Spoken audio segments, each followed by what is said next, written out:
민수기 35장입니다. 민수기 35장과 또 여호수아기 20장을 중심으로 도피 도시에 대해서 살펴보도록 하겠습니다. 먼저 민수기 35장을 보겠습니다. 예전 성경에서는 도피 성이라고 이렇게 불렀는데요. 그것도 잘못된 말이 아니지만 이 성이 도시라는 뜻을 가지고 있죠. 근데 이게 이제 그냥 생각할 땐 캐슬, 시티가 아니라 캐슬이라고 이렇게 오해할 수가 있기 때문에 아마 그래서 이제 흠정역에선 도피 도시라고 이렇게 좀 더 이해하기 쉽게 번역한 것 같습니다. 예, 민수기 35장을 보시면 9절부터 보시면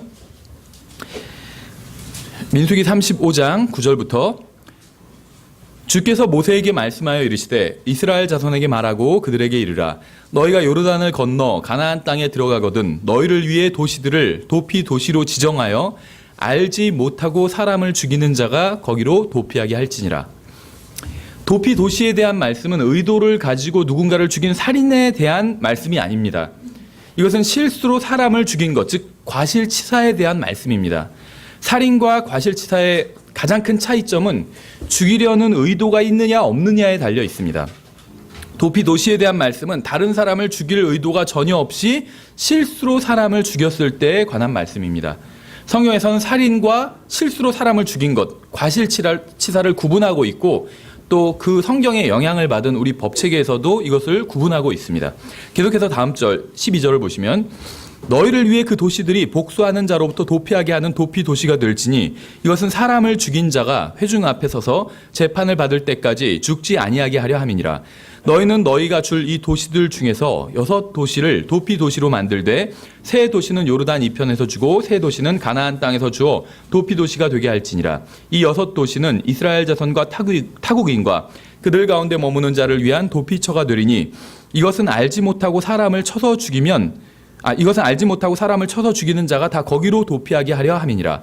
만일 그가 쇠 연장으로 사람을 쳐서 죽이면 그는 살인자니 그 살인자는 반드시 죽일 것이요 만일 그가 사람을 죽이는 데 쓸 수 있는 돌을 던져 사람을 쳐서 죽이면 그는 살인자니 그 살인자는 반드시 죽일 것이며 17절을 보시면 하나님께서는 살인자는 반드시 죽이라고 말씀하셨습니다.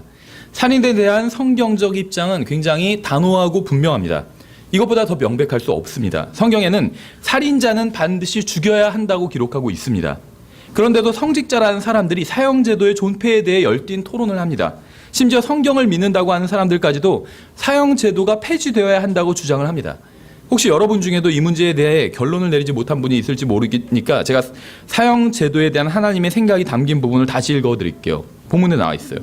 만일 그가 쇠연장으로 사람을 쳐서 죽이면 그는 살인자니 그 살인자를 반드시 죽일 것이요 만일 그가 사람을 죽이는 데 쓸 수 있는 돌을 던져 사람을 죽이면 그는 살인자니 그 살인자를 반드시 죽일 것이며 이것보다 더 분명할 수 없죠. 계속해서 다음 절을 보겠습니다. 만일 그가 사람을 죽이는 데 쓸 수 있는 나무 무기를 손에 들고 사람을 쳐서 죽이면 그는 살인자니 그 살인자를 반드시 죽일 것이니라. 여기서도 분명합니다. 성경은 살인자는 반드시 죽이라고 말씀하고 있어요. 어떤 사람들은 사람을 죽이는 도구가 문제라고 합니다. 도구.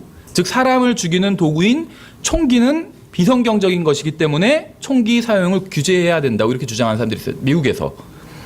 그런데 성경에 의하면 사람을 죽이는 도구는 총뿐만이 아닙니다. 성경은 쇠나 돌이나 나무로도 사람을 쳐서 죽일 수 있다고 말씀하고 있어요. 너무나도 당연한 얘기죠. 잠시 생각을 해보겠습니다.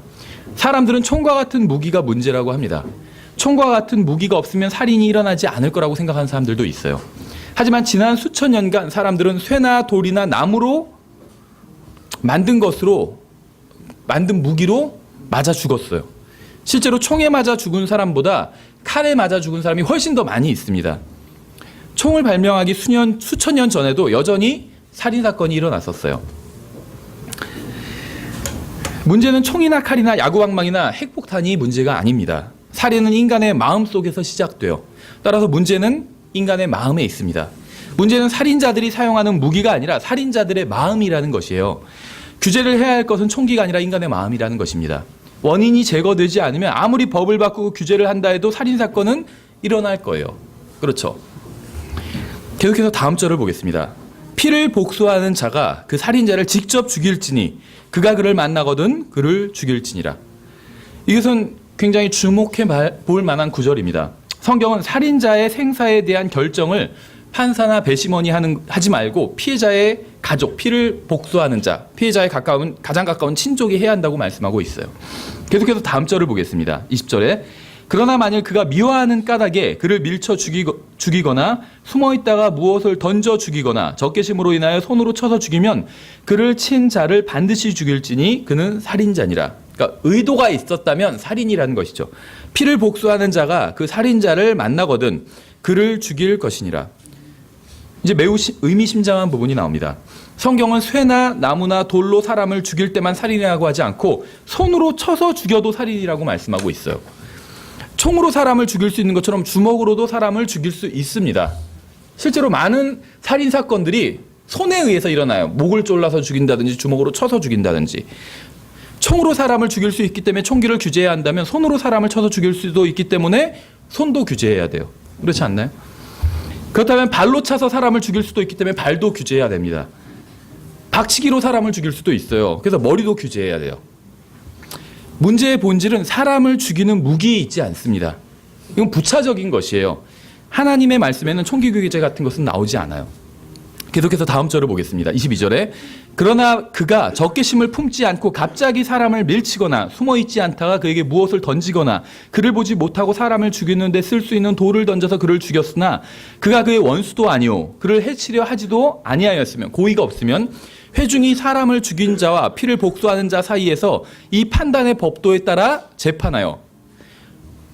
성경은 명백하게 사전에 예비하거나 죽일 의도가 없이 실수로 사람을 죽인 경우에는 살인자와 다른 기준을 적용해야 한다고 말씀하고 있습니다. 뒤에서 살펴보겠지만 이것은 우리의 구원에 있어서 매우 중요한 말씀이에요. 계속해서 다음 절을 보겠습니다. 피를 복수하는 자의 손에서 사람을 죽인 자를 건져내고 그의 도피 도시 곧 그가 도피한 도피 도시로 그를 돌려보낼 것이요 그는 거룩한 기름으로 기름 부음을 받은 대제사장이 죽을 때까지 그 안에 거할 것이니라. 그러나 사람을 죽인 자가 어느 때든지 자기가 도피한 도피 도시의 경계 밖으로 나가면 피를 복수하는 자가 그의 도피 도시의 경계 밖에서 사람을 죽인 자를 만나 그를 죽일지라도 그 피에 관하여 죄가 없으리니 이는 대제사장이 죽일 때까지 그가 자기의 도피 도시에 거하여야만 하였기 때문이라. 만일 대제사장이 죽은 뒤에는 사람을 죽인 자가 자기 소유의 땅으로 돌아가리라. 이와 같이 이것들이 너희 대대로 너희가 거하는 모든 곳에서 너희에게 재판의 법규가 될지니라. 사람을 죽이는 자가 누구든지 증인들의 입에 의거하여 그 살인자를 죽일 것이나 한 증인이 어떤 사람을 대적하며 증언하여 그가 죽게 하지 말지니라. 또 너희는 죽을 죄를 진 살인자의 생명을 구하기 위해 배상을 받지 말고 반드시 그를 죽일 것이며 31절에서는 어떠한 배상도 받지 말고 살인자는 반드시 죽이라고 말씀하고 있습니다. 보석금도 받지 말고 징역 20년이나 30년이나 100년이나 무기징역도 선고하지 말고 오직 사형을 선고하라고 말씀하고 있어요. 아무리 많은 보석금을 내거나 아무리 많은 횟수를 감옥에서 살게 한다 할지라도 그것은 살인자에 대한 하나님의 말씀을 어긴 것입니다. 성경은 어떠한 예외도 없이 살인자는 사형에 처하라고 말씀하고 있어요. 하나님께서는 살인자를 처형하기 전에는 결코 만족하지 않으실 것입니다. 어떤 사람들은 살인자를 처형하는 것은 잔인한 일이라고 주장을 합니다. 그렇다면 살인자에게 복음을 전해주면 돼요.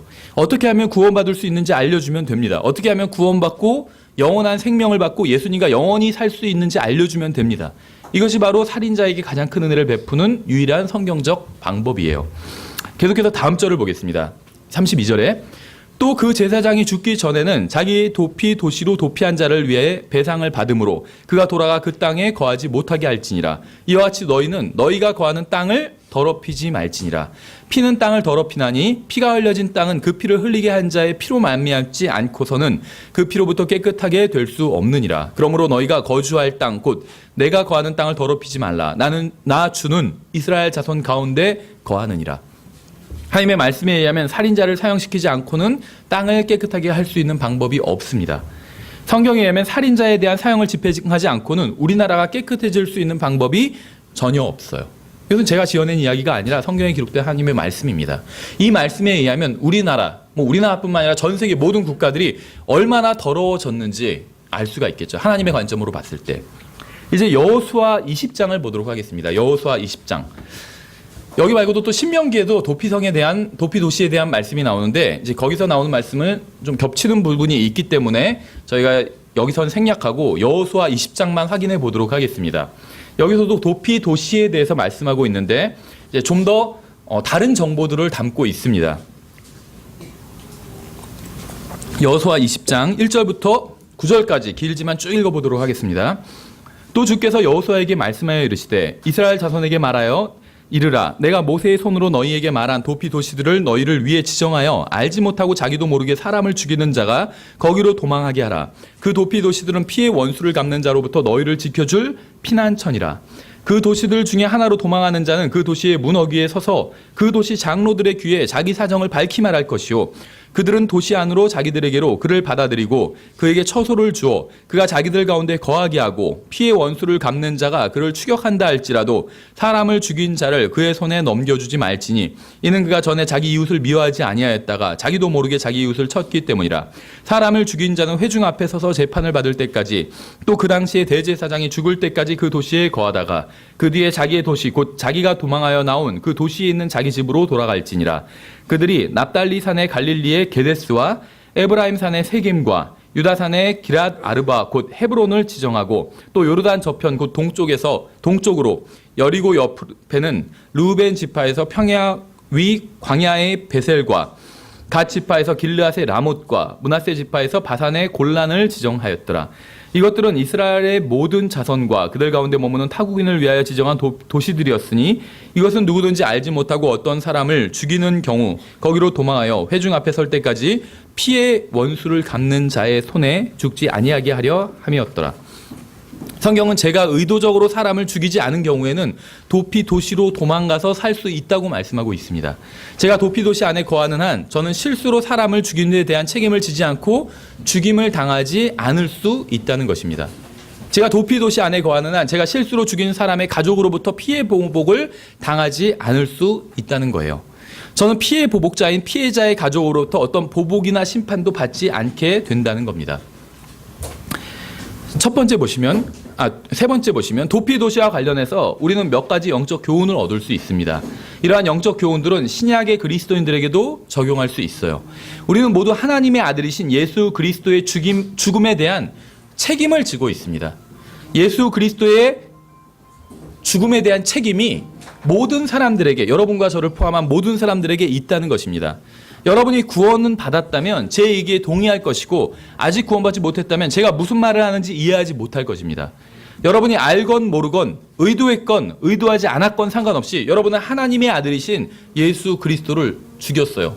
여러분의 죄 때문에 예수 그리스도가 죽었기 때문에 예수 그리스도의 죽음에 대한 책임이 여러분에게 있다는 것이요. 여러분이 알건 알지 못하건 의도했건 의도하지 않았건 상관없이 성경은 죄의 삭은 사망이라고 말씀하고 있습니다. 모든 사람은 자신의 죄 때문에 죽어요. 하지만 예수님께서는 죄가 없는 분이십니다. 예수님이 죽으신 것은 자신의 죄 때문이 아니었다는 거예요. 예수님은 온 세상의 죄 때문에 죽으신 것입니다. 여러분과 저의 죄 때문에 죽으신 것이요. 예수님이 어떤 잘못을 해서 십자가에 못 박힌 게 아니었다는 겁니다. 예수님은 여러분과 저의 죄 때문에 죽으셨어요. 여러분과 저의 잘못과 여러분과 저의 죄와 여러분과 저의 인생이 예수 그리스도를 죽게 했다는 것입니다. 우리가 죄 가운데 살고 하나님의 말씀을 어기면서 살고 우리의 생각대로 살고 우리 각자의 길을 갔기 때문에 하나님의 아들이신 예수 그리스도께서 죽으셨다는 것입니다. 예수 그리스도의 죄에 대한 책임은 여러분과 저에게 있어요. 하지만 저는 예수님을 의도적으로 죽인 것은 아닙니다. 비록 제가 죄를 짓고 저의 죄가 예수님을 죽게 했지만 저는 예수님이 죽기를 바라면서 죄를 짓지는 않았어요. 저의 죄 때문에 예수님이 죽기는 했지만 저는 살인자는 아니라는 거예요. 고의가 없기 때문에. 저는 의도적으로 하나님의 아들을 죽이지 않았습니다. 하지만 저의 죄로 인해 예수님이 죽으셨어요. 따라서 저는 살인범은 아니지만 과실범, 과실치사범이라는 거예요. 왜냐하면 의도하지는 않았지만 저의 죄로 인해 예수님께서 죽으셨기 때문에 따라서 저에게는 도피 도시가 필요하다는 겁니다. 우리가 도피 도시를 통해 배운 첫 번째 영적 교훈은 예수 그리스도의 죽음에 대한 책임이 우리에게 있기 때문에 우리는 과실치사범이라는 거예요. 둘째 교훈은 도피 도시는 모두 언덕 위에 있다는 겁니다. 도피 도시 중 어떤 것도 골짜기나 평지나 사막에 있지 않았어요. 도피 도시들은 모두 높은 언덕 위에 있었습니다.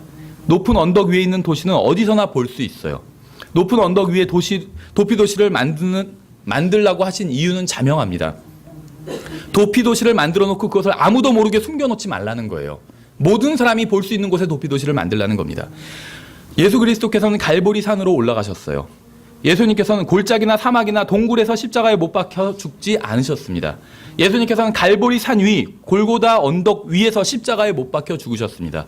예수님께서는 높은 언덕 위에서 십자가에 못 박혀 죽으셨을 뿐만 아니라 십자가에 못 박히고 나서 높이 들리셨어요. 예언하신 대로. 왜 예수님께서 산 위에서 십자가에 못 박히셨는지 아세요? 왜 예수님께서 십자가에 달리시고 나서 높이 들려 올려진지 아세요? 예수님께서는 돌에 맞아 죽지 않으셨어요.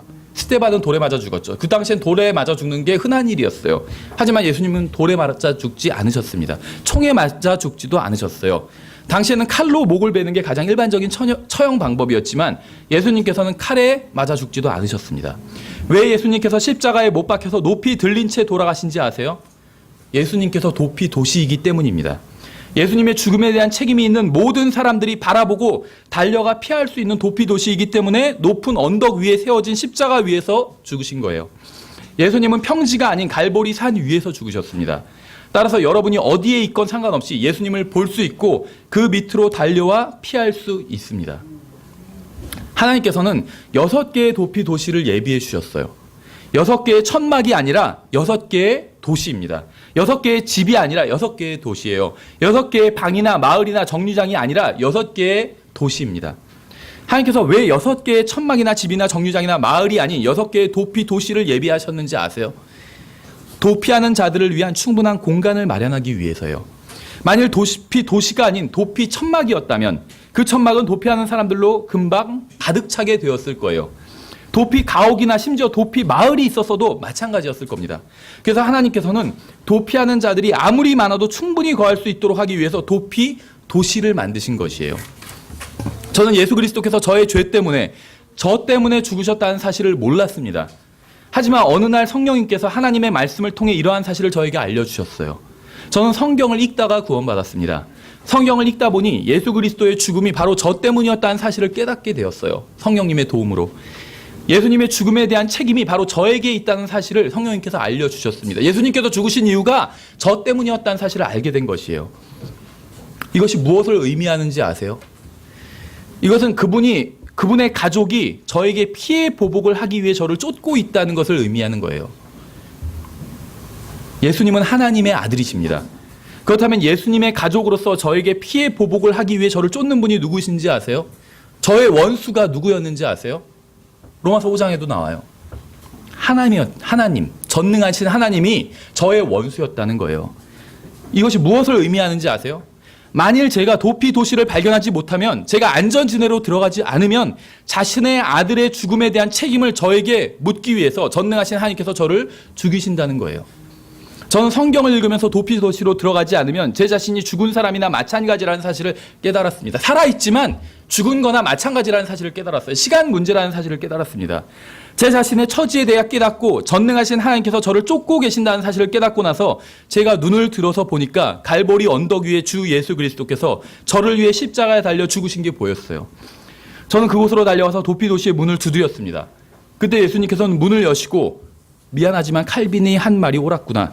예정되지 않은 자를 위한 장소는 없단다. 이렇게 말씀하지 않으셨어요. 예수님의 피는 예정된 사람들만을 위해 흘려진 게 아닙니다. 구원받을 사람이 미리 정해진 것도 아니에요. 특정한 사람들만을 위해서 도피도시가 예약된 것도 아닙니다. 예수 그리스도의 피는 도피도시로 피한 사람은 그가 누구인 건 상관없이 모두 도피도시 안으로 들어갈 수 있고 보호받을 수 있고 구원받을 수 있고 안식할 수 있도록 예수 그리스도의 피가 흘려진 것입니다. 하나님께서 저를 위해 도피 천막이나 도피 가옥이 아닌 도피 도시를 마련해 주셨다는 사실로 인해서 주님께 감사를 드립니다. 도피 도시에 관해서 성경에 기록되지 않은 부분을 몇 가지 말씀을 드릴게요. 역사가들에 의한 그런 사실입니다. 역사가들에 의하면 도피 도시로 가는 길은 폭이 17m 정도 되었다고 합니다. 57피트, 17m 정도. 당시에는 트럭이나 기차나 이런 것이 없었어요. 당시에는 대부분의 사람들이 도보나 나귀를 타고 여행을 했습니다. 그런데 왜 폭이 17m나 되는 길을 만들었을까요? 어느 누구라도 이 길로 갈 수 있게 하기 위해서였습니다. 길이 좁아서 누군가 막고 있으며 지나가지 못하는 일이 없게 하기 위해서 넓은 길을 만들었다는 거예요. 그뿐만이 아니에요. 역사가들에 의하면 도피도시로 가는 길은 폭이 넓었을 뿐만 아니라 돌이나 바위나 나무 같은 장애물이 없었다는 거예요. 근처 도시의 장로들이 그것을 관리해서 어떠한 장애물도 도피도시로 가는 길을 막지 못하도록 항상 관리했다는 겁니다. 또 이 길이 다른 길과 만나는 곳에서는 어김없이 도피도시로 가는 방향을 알려주는 표지판이 세워져 있었다는 겁니다. 누구도 방향을 잘못 잡아서 도피도시가 아닌 다른 도시로 가는 우를 범하지 않게 하기 위해서. 여러분이 어디에 있건 누구이건 상관없이 예수 그리스도의 죽음에 대한 책임이 자신에게 있다는 사실을 깨닫는다면 여러분은 도피도시로 가야 됩니다. 하지만 걱정할 필요가 없어요. 도피도시는 높은 언덕 위에 있기 때문에 여러분은 그것이 어디에 있는지 헤매지 않아도 됩니다. 그곳으로 가는 길은 넓고 아무런 장애물이 없기 때문에 여러분이 그곳으로 가는 것을 막을 수 있는 것은 아무것도 없습니다. 여러분이 원하기만 한다면 언제든지 그곳으로 즉시 갈 수 있도록 하나님께서는 모든 것을 마련해 주셨어요. 여러분이 구원받았을 때를 한번 생각해 보세요. 구원받았을 그 당시를.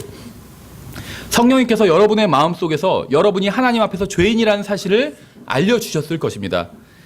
예수 그리스도께서 여러분 때문에 죽으셨다는 사실을 알려주셨을 거예요. 예수님의 죽음에 대한 책임이 여러분에게 있다는 사실을 알려주셨을 겁니다. 만일 구원받지 못하면 죽게 될 것이고 그 후에는 지옥에 던져지게 될 것이라는 사실도 성령님께서 여러분의 마음속에 알려주셨을 것입니다. 이러한 사실을 깨닫고 나면 전에는 한 번도 이해하지 못하던 것을 갑자기 이해하게 됩니다. 전에는 전혀 관심이 없던 설교가 갑자기 귀에 들어오기 시작해요. 지루하기 짝이 없던 예배 시간이 너무 짧게 느껴지기 시작합니다. 여러분이 변한 이유가 무엇 때문인지 아세요? 여러분이 도피도시인 예수 그리스도 안으로 들어왔기 때문에 모든 것이 변한 거예요. 자신이 죄인이라는 성령님의 지적을 받아들이고 용서받기 위해 예수 그리스도라는 도피도시 안으로 들어왔기 때문에 모든 게 변한 겁니다. 우리는 복음을 전해요. 그렇죠. 찬송을 부르고 전도지를 나눠주고 거리에서 복음을 선포합니다. 하지만 우리가 아무리 열심히 복음을 전하고 수많은 그리스도인들이 거리에서 설교를 하고 수천만 부의 전도지를 나눠준다 해도 성령님께서 죄인의 마음속에서 역사하지 않으신다면 단 한 사람도 구원받을 수 없습니다. 우리가 자신이 죄인이라는 사실을 알게 된 것은 똑똑해서가 아니에요. 성령님께서 우리 마음속에서 일하시고 우리에게 우리가 죄인이라는 사실을 알려주셨기 때문에 우리는 우리가 죄인이라는 사실을 알게 된 것입니다. 우리가 죄인이라는 사실을 알려주신 그 동일한 성령님께서는 우리가 어디로 피해야 살 수 있는지도 알려주셨습니다. 참된 도피도시는 바로 예수 그리스도라는 사실도 알려주신 것이에요. 6개의 도피도시들의 이름에는, 명칭에는 특별한 의미가 있습니다. 게데스는 여호수아 20장에 나오죠. 6개의 도시의 이름이. 게데스는 거룩이란 뜻이에요. 거룩. 우리의 도피도시신 예수 그리스도께서는 거룩하시고 죄인들로부터는 분리되신 분이십니다. 세겜은 어깨라는 의미를 가지고 있어요. 성경은 이사야서 9장에서 정권이 예수님의 어깨 위에 있다고 말씀하고 있어요. 또 복음서에서는 예수님께서 잃어버린 양을 찾으며 어깨에 메고 집으로 돌아오신다고 말씀하고 있습니다. 헤브론은 교제를 의미합니다. 하나님께서는 우리를 구원으로만 초대하시는 게 아니라 자신의 아들과의 사귐과 교제로도 초대하고 계십니다. 베셀은 성체나 요새라는 뜻이에요. 요새. 우리가 구원받으면 예수 그리스도라는 안전한 요새 안으로 들어간 것입니다. 라못은 높임이라는 뜻이에요. 하나님께서는 예수 그리스도를 높이셨습니다. 골라는 기쁨이라는 뜻입니다. 우리는 주 예수 그리스도를 통해 하나님을 기뻐합니다. 예수 그리스도는 하나님께서 지정하신 도피도시입니다. 우리는 예수 그리스도 안으로 들어가야지만 하나님의 진노를 피할 수 있습니다. 하나님께 감사하게도 우리는 도피도시를 찾았어요. 우리는 거룩함을 찾았고 우리를 메고 갈 어깨를 찾았고 참된 교제와 사귐을 찾았고 요새를 찾았고 높임과 기쁨을 찾았습니다.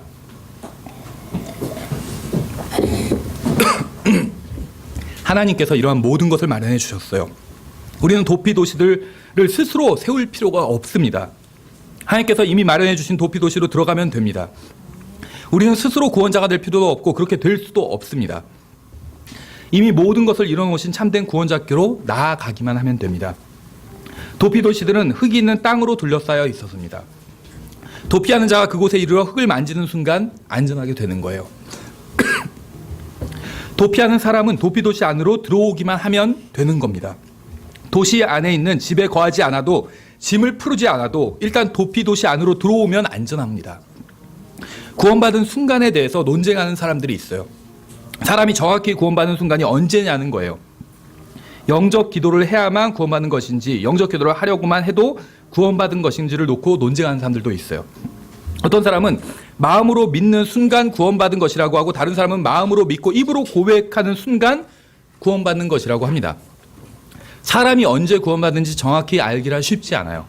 자신이 구원받은 순간을 정확히 말할 수 있는 사람은 없습니다. 하지만 분명한 점은 자신이 죄인이라는 사실을 알고 예수 그리스도께서 유일한 구원자가 되신다는 사실을 믿었는데도 구원받지 못한 사람은 아무도 없다는 겁니다. 누구든지 예수 그리스도가 자신을 죄와 지옥과 하나님의 진노로부터 구원할 유일한 분이라는 사실을 믿으면 구원받습니다. 예수 그리스도를 개인의 구원자로 받아들이는 것 외에는 구원받는데 어떤 제약이나 조건도 없어요. 예수님께서는 무엇을 해야 구원해 주시겠다고 말씀하지 않으셨습니다. 예수님께서는 내게 오는 자는 내가 결코 내쫓지 아니하리라고 말씀하셨어요. 도피 도시 안으로 들어오기만 하면 안전하게 됩니다. 걸어서 오거나 말을 타고 오거나 낙타를 타고 오거나 자동차를 타고 오거나 비행기를 타고 오는 것은 아무런 차이를 만들지 못합니다. 낙하산을 타고 떨어져도 상관없어요. 누구든지 도피 도시 안으로 들어오기만 하면 안전하게 거할 수 있습니다. 여러분 중에는 구원받을 때 영적 기도를 한 사람도 있고 그런 걸 들어본 적도 없는 사람도 있을 겁니다. 구원받을 때 운 사람도 있고 웃은 사람도 있을 거예요. 어려서 구원받은 사람도 있고 나이 들어 구원받은 사람도 있을 겁니다. 구원받는 순간을 생생하게 기억하는 사람도 있고 어렸을 때 구원받아서 그 순간을 전혀 기억하지 못하는 사람도 있을 겁니다. 여러분은 저마다 구원받은 장소와 시기와 방법은 달랐을지 모르지만 예수 그리스도를 자신을 구원할 수 있는 유일한 개인적인 구원자로 받아들였다는 공통점을 가지고 있어요. 모두 다 도피 도시 안으로 들어왔다는 공통점을 가지고 있다는 겁니다. 과실치사범은 도피 도시 안에 거하는 동안에는 안전합니다. 아무도 그를 쫓아낼 수 없어요. 아무도 그를 예전에 살던 곳으로 돌려보낼 수 없습니다. 아무도 그를 피해 보복자에게 내어줄 수도 없어요. 대제사장이 죽을 때까지는 아무도 그를 도피 도시에서 내보낼 수 없습니다. 저의 대제사장은 영원히 사시는 분이에요. 이것이 무엇을 의미하는지 아세요? 아무도 저를 도피 도시에서 쫓아낼 수 없다는 겁니다. 아무도 저를 이제 시간이 되었으니까 여기서 나가라고 할 수 없다는 거예요. 저의 대제사장이 살아계신 동안에는 저는 도피 도시 안에 계속해서 거할 수 있다는 것입니다.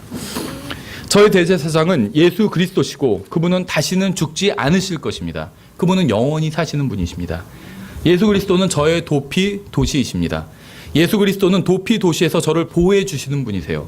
예수 그리스도는 제가 도피 도시 안에서 영원히 살 수 있도록 해주시는 분이십니다. 이것이 왜 놀라운 사실인지 아세요? 예수 그리스도는 바로 저로 인해 죽으신 분이기 때문입니다. 얼마나 놀라운 사랑인가요, 이것이? 얼마나 놀라운 은혜인가요? 저로 인해 죽으신 분이 저의 도피처가 되신다는 사실. 저의 죄가 죽인 바로 그분이 저의 도피도시가 되시고 보호자가 되시고 생명이 되신다는 사실. 얼마나 놀라운 은혜인가요? 히브리서 6장을 보겠습니다. 프린트물에 있죠. 히브리서 6장 17절에 이러므로 하나님께서도 약속의 상속자들에게 자신의 계획이 불변함을 더욱 풍성히 보여주시려고 그 일을 맹세로써 확증하셨나니 이것은 우리 앞에 놓인 소망을 붙잡으려고 피난처로 도피한 우리가 하나님께서 거짓말하실 수 없는 두 가지 불변하는 것으로 말미암아 확고한 안위를 얻게 하려 하심이라. 우리에게 있는 이 소망은 혼의 닷과 같아서 확실하고 굳건하여 휘장 안에 있는 것 속으로 들어가나니 앞서 달려가신 분 곧 예수님께서 멜기세덱의 계통에 따라 영원토록 대제사장이 되사 우리를 위해 거기로 들어가셨느니라. 예수님께서는 저의 피난처가 되세요. 저는 그분께로 도피한 피난민입니다. 저는 제가 살던 곳에서 도망쳤어요. 저의 과거를 뒤로하고 도망쳤습니다. 저희 옛 친구들을 그대로 남겨두고 도망쳤습니다. 저는 누군가 저를 죽이러 온다는 사실을 깨달았어요. 이대로 살다가는 죽게 될 것이라는 사실을 깨달았습니다. 죄의 삭슨 사망이라는 사실을 깨달았어요. 서둘러서 도피도시로 가야 한다는 사실을 깨달았습니다. 제가 도피도시에 이르러 문을 두드리자 안에 있는 사람이 이렇게 물었어요. 문을 두드리는 사람이 누구입니까? 저는 대답했습니다. 범죄자입니다. 저는 실수로 사람을 죽였습니다. 죽임을 당하지 않기 위해 이것으로 도망쳐 왔습니다. 그가 다시 묻습니다. 당신은 누구를 죽였습니까? 저는 예수님을 죽였습니다. 하지만 일부러 죽이지는 않았습니다. 어떻게 그런 일이 일어날 수 있었는지 이해하진 못하지만 2000년 전에 갈보리 동산 위에서 저는 하나님의 아들을 죽였습니다. 저의 죄가 예수 그리스도를 십자가에 못 박았습니다. 하지만 저는 일부러 그렇게 한 것은 아니었습니다. 저의 죄로 인해 예수님이 돌아가셨다는 사실도 알지 못했습니다. 하지만 저는 범죄자입니다. 예수 그리스도의 죽음에 대한 책임이 저에게 있다는 사실을 부인하지 못하지만 저는 죽고 싶지는 않습니다. 저 때문에 예수님이 돌아가셨다는 사실에 대해 용서를 구합니다. 정말 죄송하게 생각합니다. 제발 제가 도피도시 안으로 들어갈 수 있게 해주십시오. 그러자 하나님께 감사하게도 도피 도시의 문이 열렸습니다. 그리고 저는 그 안으로 들어갔습니다. 제가 들어가자 문은 다시 닫혔습니다. 저는 다시 묻습니다. 제가 여기서 얼마나 거할 수 있나요? 얼마나 살 수 있나요? 당신은 대제사장이 죽을 때까지 여기서 거할 수 있습니다. 그때까지는 아무도 여기서 당신을 해치지 못할 겁니다. 대제사장은 언제까지 사실까요? 이리 오세요. 제가 보여드릴 게 있습니다. 그러면서 저를 황금으로 된 길로 인도했고 그 길을 따라가 보니까 성전이 보였어요. 그 성전에는 기도를 하고 계신 한 분이 있었습니다. 그분이 계신 곳에는 더 이상 휘장이 없었어요. 제가 그분께로 나아가는 것을 가로막는 것은 아무것도 없었습니다. 그 대제사장이 돌아서서 저를 보시는데 놀라운 점은 그분을 처음 만났지만 마치 오래전부터 알고 있던 분 같았습니다. 그분이 손을 내미시는데 그 손에는 구멍이 나 있었어요. 그 구멍난 손을 잡으면서 저는 제가 영원히 안전하다는 사실을 깨달았습니다. 죄와 사망과 지옥과 하나님의 진노는 모두 사라져버렸다는 사실을 깨달았어요. 그분은 웃으시면서 저에게 이렇게 말씀하셨어요. 나는 살아있는 자라. 전에 죽었으나 보라 내가 영원 무궁토록 살아있노라. 아멘. 또한 내가 지옥과 사망의 열쇠들을 가지고 있노라. 너를 환영한다. 너는 여기서 영원히 안전하게 거할 수 있느니라. 구원받은 분들은 제가 지금 무슨 말을 하는지 이해하실 겁니다. 저는 예수 그리스도를 저를 구원하실 수 있는 유일한 분으로 믿고 개인적인 구원자로 받아들였습니다. 그리고 저는 구원받았어요.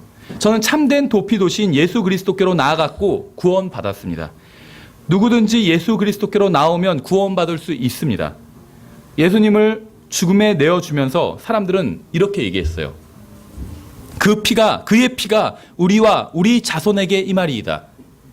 이 말이 무엇을 의미하는지 아세요? 그들은 예수 그리스도의 죽음에 대한 책임을 자신들이 지겠다는 거예요. 갈보리 동산 위에서 십자가 위에 달려 돌아가시기 직전에 예수 그리스도께서 하나님 아버지께 무엇을 간구하셨는지 아세요? 누가복음 23장에 있어요. 그때 예수님께서 이르시되 아버지여 저들을 용서하여 주옵소서. 용서해 달래요. 저들은 자기들이 하는 일을 알지 못하나이다 하시더라. 모든 사람들은 예수님의 죽음에 대한 책임이 있습니다. 예수 그리스도께서 이 간구를 하셨을 때, 누가복음 23장에 나오는 이 간구를 하셨을 때 하나님께서는 이 기도에 즉시 응답해 주셨어요. 그래서 인간의 몸으로 오신 하나님의 아들을 죽인 살인죄를 과실치사로 경감해 주신 것이에요. 감경해 주신 것이에요. 예수님께서는 비록 사람들의 죄 때문에 자신이 죽지만 사람들은 자신들이 무슨 짓을 하고 있는지 모르니까 예수 그리스도의 죽음에 대한 책임을 고의해서 실수로 살인해서 과실치사로 낮춰달라고 간구한 것이에요. 십자가 위에서 하신 예수 그리스도의 간구를 아버지 하나님께서 응답해 주셨습니다. 그래서 누구든지 도피도시로 오는 사람은 받아주기로 하신 것이에요. 우리의 죄를 감경해달라는 예수 그리스도의 간구로 인해 우리는 살인범에서 과실범, 과실치사범이 된 것입니다. 이제 우리는 도피도시로 가기만 하면 죄에 대한 책임을 지지 않아도 되게 된 것이에요. 만일 예수 그리스도께서 이러한 간구를 하지 않으셨다면 우리가 도피도시로 도망가도 거기서 끌려나와 죽임을 당했을 겁니다. 피해 보복자이신 전능하신 하나님의 손에 붙들려 죽임을 당했을 거예요. 하지만 살인범에서 과실치사범으로 죄들을 가볍게 해달라는 예수님의 간구로 인해서 우리는 도피도시로 도망가기만 하면 살 수 있게 된 것입니다. 구원은 전적으로 하나님께서 하시는 일이에요. 우리가 구원받기에 필요한 모든 일을 하나님께서는 이미 모두 이루어 놓으셨습니다. 여러분이 어떤 사람이건 상관없이 원하기만 하면 누구나 언제든지 구원받을 수 있습니다. 교회에 다니지 않는 사람이 구원받지 못하는 것을 보는 것도 안타까운 일이지만 더 안타까운 일은 오랫동안 교회에 다니면서도 예수 그리스도를 개인적인 구원자로 받아들인 적이 없어서 구원받지 못한다면 이것처럼 안타까운 일은 없을 겁니다. 참된 도피 도시가 되시는 예수 그리스도께로 나아오십시오. 저는 예수님께서 저의 도피 도시가 되신다는 사실이 부끄럽지 않아요. 자랑스럽습니다. 저는 영원히 예수 그리스도 안에 거할 것입니다. 이곳에 있는 모든 분들이 또 이 메시지를 듣는 모든 분들이 예수 그리스도 안에서 영원히 안전하게 거하게 되기를 바랍니다.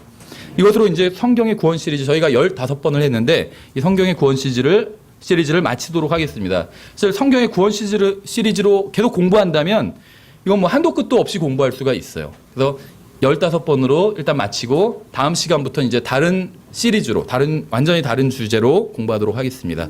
예, 수고하셨습니다.